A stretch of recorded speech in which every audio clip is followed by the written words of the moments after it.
Hi, I'm Mo Maduro, and this is the Active Life Over 50 podcast, providing insights and support for your life expansion and self-actualization journey. Today's episode is visualization. It's not about manifestation, but it's a very important skill. In the last episode, I talked about goal setting, which is a staple when it comes to personal development, any kind of success literature. Goal setting is a part of it. It doesn't matter what industry or what field. Goals are important. Today, I'm going to talk about visualization, which also comes up. And again, as I said before, no woo-woo. This is what I can show you is happening from a scientific standpoint. Now, visualization is an interesting one because it can be used to eradicate habits. It can be used to build skills. It can be used to accelerate your progress towards the goal. And I think it gets a bad rap sometimes because people use the word manifest very loosely without defining it. It sounds like this thing just got created somehow. There's other things that are happening with visualization. So first, let me just talk about some distinctions. You have associated visualization and dissociated. Associated, imagine yourself on a roller coaster. You're in the front seat looking at the tracks going down the hill. That's associated. You're in it. Dissociated, you're on the ground looking at yourself in the roller coaster, and you can already see which one has the most emotion. Generally speaking, and it's general, but generally speaking, when you want to break a habit, you're visualizing the pre part of the habit. You're visualizing that as associated. So if you want to stop biting your nails, you're seeing your hand come to your mouth. You're actually seeing that. But then after the pattern interrupt, when you visualize yourself as you want to be, that's going to be dissociated. Again, that's a generalization. But if you want to feel emotion, you want to be in it, just like imagining on the roller coaster. So an emotion is more associated with achieving goals because when you have the emotion, you've got that additional dimension that's helping you get there. Most people have heard the studies where you had groups, control groups, and they were practicing free throws. One group practiced free throws in the physical realm. Another one practiced free throws in their mind. Another one didn't practice at all. And the one that only practiced in their mind through visualization did almost as well. It's two kinds of things that go on with this. One is if you visualize the process and you visualize the steps, like racers use this all the time, getting it to the point where they can visualize themselves making a lap around the track in cars, motorcycles, etc. Ski races going down the course. They want their visualization to be like exact, right on the 10th of a second. And then they know I call it struggling on the edge of ability. That's how you build these skills. And when you do that, you're firing the neurons. So they've actually shown where people who practice the piano like that or whatever it is, you're actually lighting up that part of the brain. So you're actually building the skill and apparently adding myelin to neurons just by that type of visualization. So that's visualizing the process they're doing. Then there's also visualization of the outcome. And that's not going to build the neurons, but that does do something very important. And I didn't learn this until recently, but it makes it more familiar, especially on creation goals. I talked about it before, project goals that you're creating something from nothing or that's never been done before. You want to be visualizing those outcomes because as aid comes your way, as serendipity happens, you want it to be familiar. You don't want to reject it. And, the 11 million bits per second that's processing by the unconscious and the brain, it'll be very easy to filter some of that out because it's not what we're looking for. So the visualization does a couple of things. One is it makes it more familiar so that when it shows up, we're there. But it also primes you. And priming is huge. So there's a book by Robert Cialdini, Influence, I think is a very good read. And he wrote another one, Persuasion, which is also a good read. But I think reading Influence gives you a good foundation because Persuasion takes it to a whole nother level. And there's some experiments in Persuasion that are also talked about in John Barger's book. That's Bargh, Before You Know It, which is all about priming. This guy is a scientist who specializes in looking at the subconscious. The power of priming is beyond what you could ever imagine. And then you have cognitive biases are in play there. But in Influence, it shows you how just by introducing scarcity, you can get people to do things that they otherwise wouldn't do. Getting them to make small commitments. Again, getting them to do things that they wouldn't ordinarily do just by priming. And then Persuasion takes it to another level where if a person just answers a question about gender or ethnicity, it actually influences the scores on that test. That research has shown, and it's peer reviewed. So other scientists were able to get it. If somebody is given a cup of warm liquid, a warm cup of coffee, for example, they have a more compassionate response to something that happens while they're holding that warm cup of coffee. compared to the person who's holding a cold glass. If they're holding a cold liquid in their hand, cup or glass, and that same thing happens, how could they do controlled research?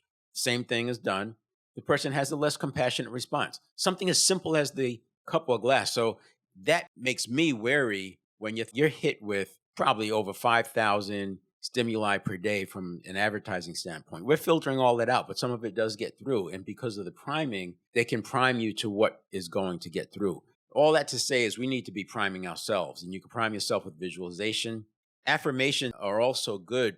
The power of the visualization, because you can get emotion in there, I think it's more powerful. And it also depends. I mean, some people are auditory learners, some are visual learners, some are kinesthetic learners. I think you want to take that into consideration as well. But for many people who are out there meditating, and I like what Emily Fletcher says, and this really made sense to me because I was meditating back in the 70s with martial arts, and I just never got it. This whole thing about being a great meditator by not moving, not thinking about anything. And what's the benefit? It didn't help my fighting in tournaments. I never got the connection of meditating. I could break bricks without meditating or with meditating. So what was the big deal? Emily Fletcher says, you don't meditate to get good at meditating. You meditate to get good at life.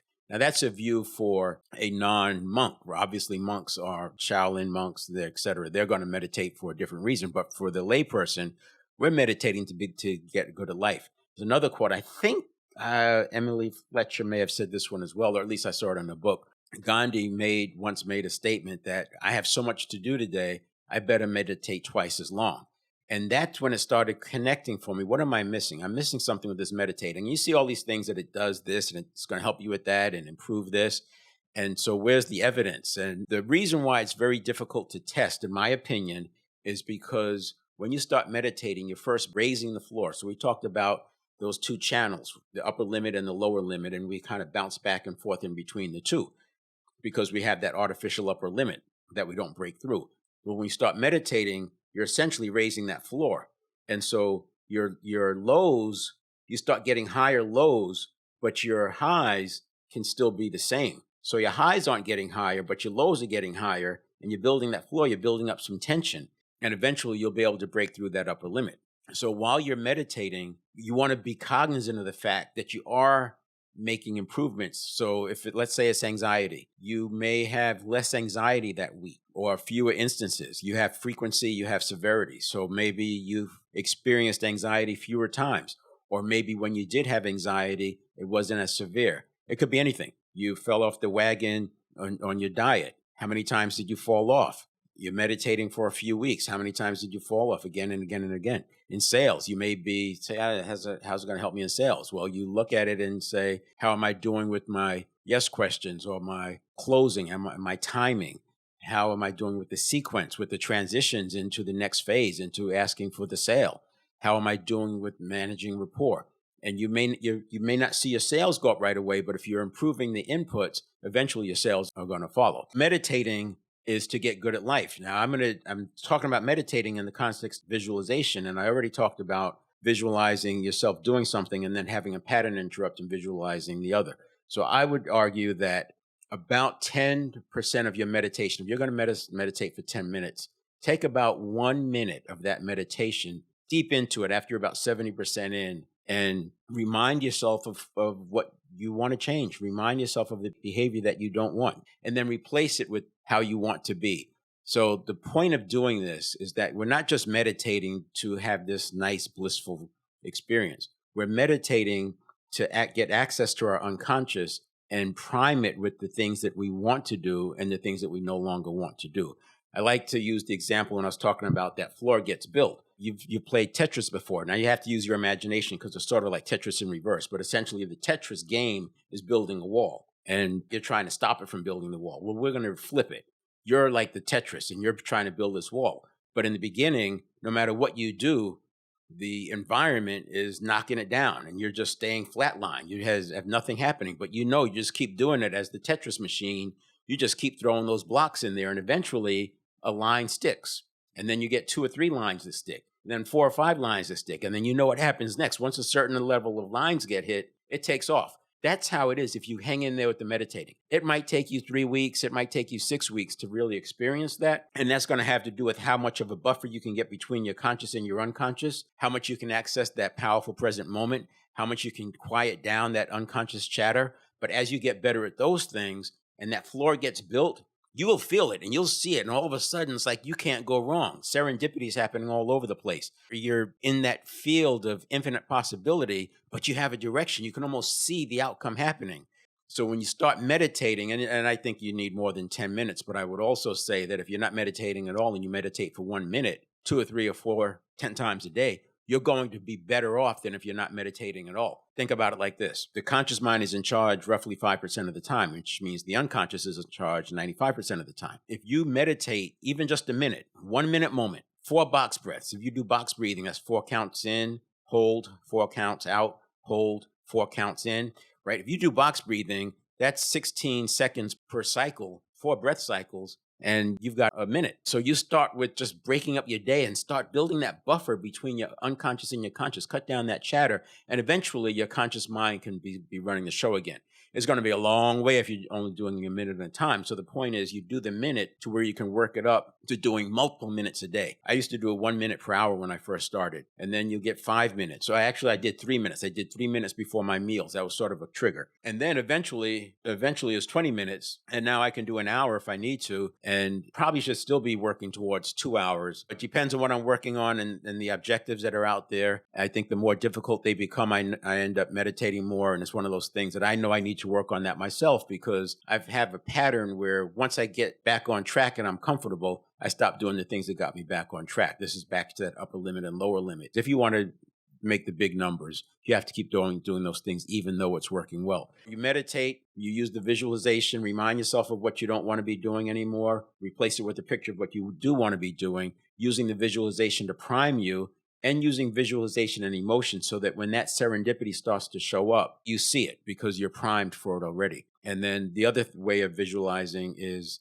visualizing yourself going through the process, because you're actually firing those neurons. And if you fire the neurons, and especially when you're struggling on the edge of ability, Angela Duckworth in her book Grit, and Daniel Coyle in his book Talent Code explain that very well. So you want to be practicing on the edge of ability, even in the visualization. Give yourself problems to solve, whether if it's on the racetrack, it's a difficult turn. If it's a trick, it's that hard part of this, doing that hard part of the trick over and over and over.